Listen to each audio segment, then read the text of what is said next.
சிவகங்கை மாவட்டம் திருப்புவனத்தில் விசாரணைக்கு அழைத்துச் செல்லப்பட்ட அஜித்குமார் மரணமடைந்த சம்பவம் தமிழ்நாட்டையே உலுக்கியுள்ள நிலையில் மெட்ராஸ் உயர்நீதிமன்ற மதுரை அமர்வில் முன்வைக்கப்பட்ட வாதங்கள் குறித்து அவரது தரப்பு வழக்கறிஞர் ஹென்றி அளித்துள்ள பேட்டியை தற்போது பார்க்கலாம்.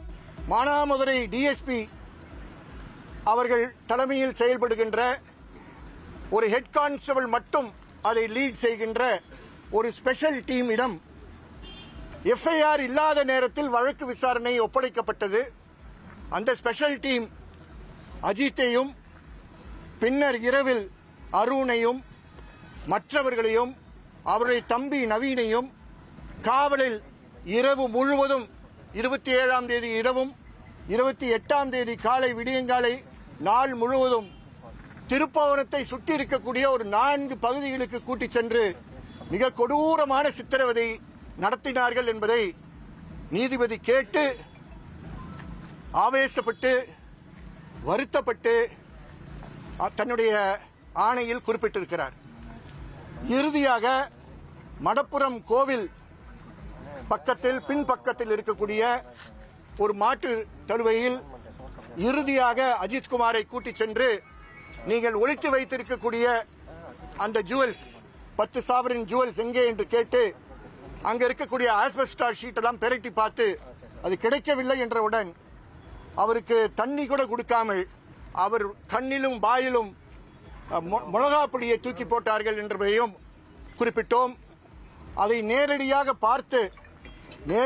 பார்த்து டெம்பிள்ல இருக்கக்கூடிய பாத்ரூம் மூலமாக வீடியோ எடுத்தது அங்கே பணி செய்யக்கூடிய பணியாளர் நண்பர் சக்தீஸ்வரன். அரசின் தரப்பில் அவர்கள் கூறியது காவல் நிலையத்தில் இருக்கக்கூடிய சிசிடிவி ஃபுட்டேஜ் நாங்கள் உங்களுக்கு கொடுக்க தயாராக இருக்கிறோம் என்று கூறினார்கள். ஆனால் கோவிலில் இருக்கக்கூடிய சிசிடிவி ஃபுட்டேஜ் அழிக்கப்பட வேண்டும் என்ற காரணத்தினால் 29ஆம் தேதியே காலையில்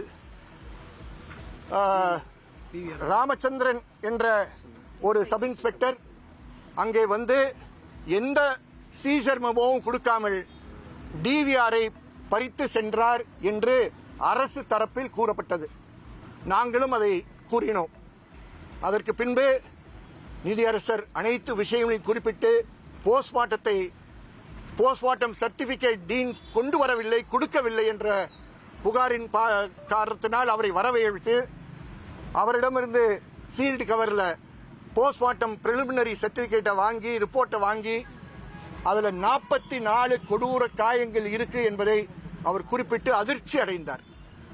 ஒரு சாதாரண கொலை வழக்கில் கூட இவ்வளவு காயங்கள் இருக்காது என்பதை நீதியரசர் குறிப்பிட்டார் என்பதை குறிப்பிட விரும்புகிறேன். இறுதியில் நீதிமன்றத்துடைய ஆணை என்னவென்றால் மதுரை 4வது additional sessions judge John Sunderlal Suresh அவரை என்கொயரி ஆபீசராக நியமனம் செய்து அந்த என்கொயரி ஆபீசரிடம் அனைத்து தஸ்தாவேஜுகளும் இதை சார்ந்திருக்கக்கூடிய சாட்சியங்களும் அவரிடம் 2-3 நாட்களில் ஒப்படைக்க வேண்டும்.